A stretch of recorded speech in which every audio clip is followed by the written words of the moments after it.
Hello friends, नमस्कार दोस्तों।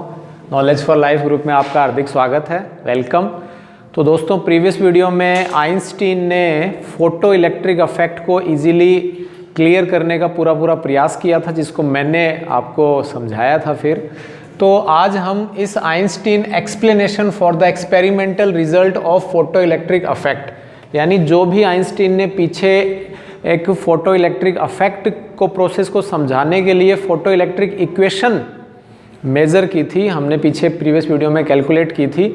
और उस इक्वेशन से साथ ही साथ उन्होंने जो भी कुछ थ्योरी बताई थी उसके आधार पर कुछ 5-7 पॉइंट हम लेते हैं और उनको एक एक करके क्लियर करने का प्रयास करते हैं। तो प्रकाश विद्युत प्रभाव के प्रायोगिक परिणाम के लिए आइंस्टीन की व्याख्या। तो इसके लिए सबसे पहले हम आइंस्टीन की इक्वेशन ले रहे हैं। आइंस्टीन की इक्वेशन आपको याद होगी, लास्ट में आई थी h nu minus nu naught equals to half M V square, half M V square. इसका मतलब क्या है कि न्यू क्या है, जो आप प्रकाश डालते हैं उसकी आवृत्ति, द इंसिडेंट लाइट है उसकी फ्रीक्वेंसी है, और न्यू नॉट क्या है, थ्रेशोल्ड फ्रीक्वेंसी यानी अनुनादी थ्रेशोल्ड फ्रीक्वेंसी यानी दहली आवृत्ति। ठीक है, रेजोनेंस होती हो। तो यहाँ न्यू का मान न्यू नॉट से ज़्यादा होना चाहिए, लेकिन यदि कम हो जाए तो मान लीजिए ये न्यू नॉट ज़्यादा हो और न्यू कम हो, तो ये हाफ एम वी स्क्वायर जो है काइनेटिक एनर्जी, इसकी वैल्यू क्या आ जाएगी, नेगेटिव। क्लियर है ना। मान लीजिए ये 2 है और ये 5 है तो -3 आ गया, इसको S से तो -3h आ गया। तो हाफ एम वी स्क्वायर की जो वैल्यू है वो नेगेटिव, यानी काइनेटिक एनर्जी नेगेटिव कभी नहीं हो सकती, यह पॉसिबल नहीं है। ठीक है, तो काइनेटिक एनर्जी नेगेटिव होने का मतलब इलेक्ट्रॉनों का जो एमिशन है, इलेक्ट्रॉनों का जो उत्सर्जन है वह हुआ ही नहीं है, इजेक्शन हुआ ही नहीं है। तो इस तरह से फोटो इलेक्ट्रिक इफेक्ट प्रोसेस होने के लिए ऑलवेज जो इंसिडेंट फोटोन है उसकी फ्रीक्वेंसी थ्रेशोल्ड फ्रीक्वेंसी से आपतित प्रकाश की आवृत्ति दहली आवृत्ति से अधिक या बराबर होनी चाहिए। क्लियर। इसी को हमने यहाँ आपको बोर्ड पर थ्योरेटिकली लिख रखा है। If the frequency of the incident lies is less than the threshold frequency, यानी nu is less than nu not, उल्टा कर दिया ये वाला, nu is greater than nu not नहीं, इस बार न्यू की वैल्यू कम है, न्यू नॉट की ज्यादा है, then the kinetic energy of electron will be negative. Kinetic energy जो है वो क्या हो जाएगी, negative, which is not possible. Ejection of photo electrons is not possible, hence the frequency of incident light should be the ejection जो frequency of incident light should be greater than, ठीक है, और इक्वल द थ्रेशोल्ड फ्रीक्वेंसी। तो ये इसका पहला point है। तो यदि आपतित प्रकाश की आवृत्ति, यदि आपतित प्रकाश की आवृत्ति दहली आवृत्ति से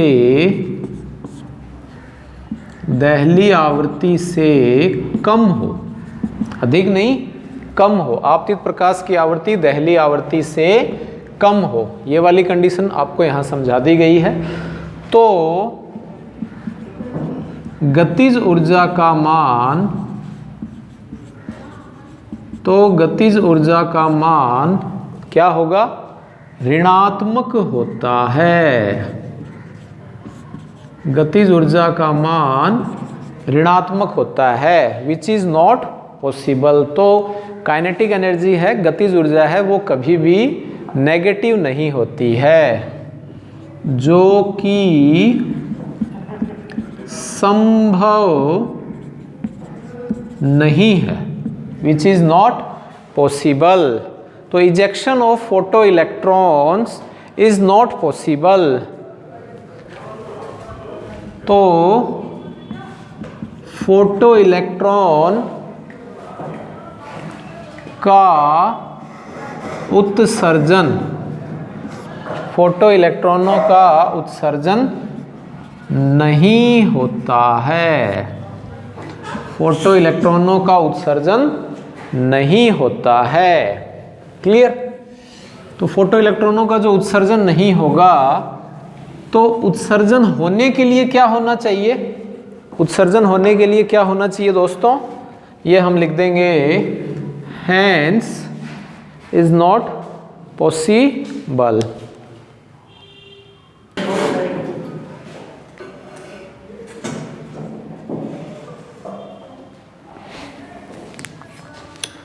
तो इज नॉट पॉसिबल, फोटो इलेक्ट्रॉनों का उत्सर्जन नहीं होता है।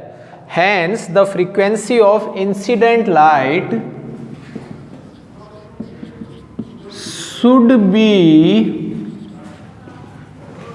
ग्रेटर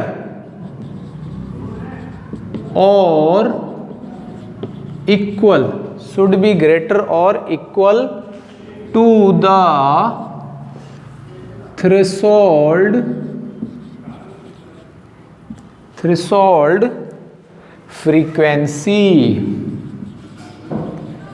थ्रेशोल्ड फ्रीक्वेंसी इसका मतलब क्या है कि आपतित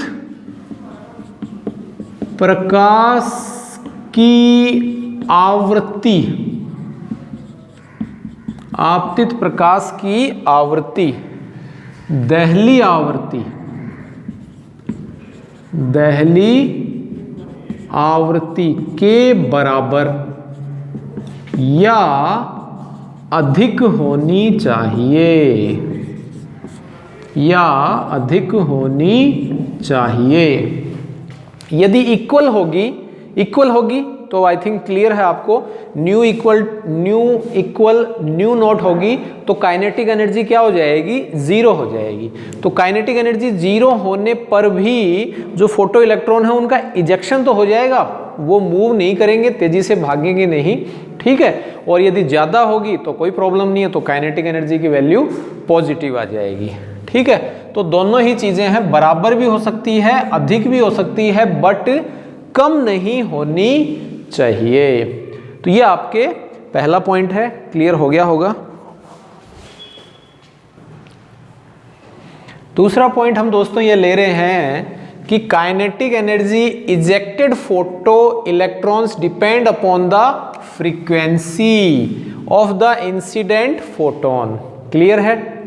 but it's not depend upon the intensity of light. Intensity का कोई रोल नहीं है, एनर्जी जो है वो फ्रीक्वेंसी पे डिपेंड करती है, जो आई थिंक आपको फॉर्मूला याद है, half M V maximum square. तो ये जो हाफ एम वी स्क्वायर है काइनेटिक एनर्जी, ये किस पे डिपेंड कर रही है? फ्रीक्वेंसी पे। ठीक है ना? Energy frequency E equals to S nu भी आप जानते हो, वो भी हम कर सकते हैं। तो वही चीज यहां है, यह स्पष्ट है कि उत्सर्जित फोटो इलेक्ट्रॉन की गतिज ऊर्जा, उत्सर्जित फोटो इलेक्ट्रॉन की गतिज ऊर्जा डिपेंड्स अपॉन द फ्रीक्वेंसी। किस पे डिपेंड कर रही है? आपतित फोटो इलेक्ट्रॉन की आवृत्ति पर निर्भर करती है, आवृत्ति पर निर्भर करती है। Not depend upon intensity of light.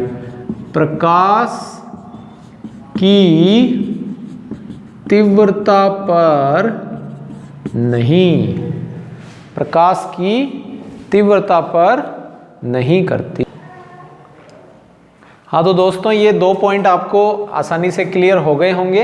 ये दोनों पॉइंट ही इसी फॉर्मूले पर ही डिपेंड है। यदि आपको Einstein photo electric equation, Einstein है ना, फोटो इलेक्ट्रिक की जो इक्वेशन है वो याद है, तो इससे आपको ये दोनों इक्वेशन ये इस इक्वेशन के आधार पर ये दोनों जो पॉइंट्स आपने लिखे हैं, दोनों बिंदु आपने लिखे हैं, वो क्लियर हो गए होंगे।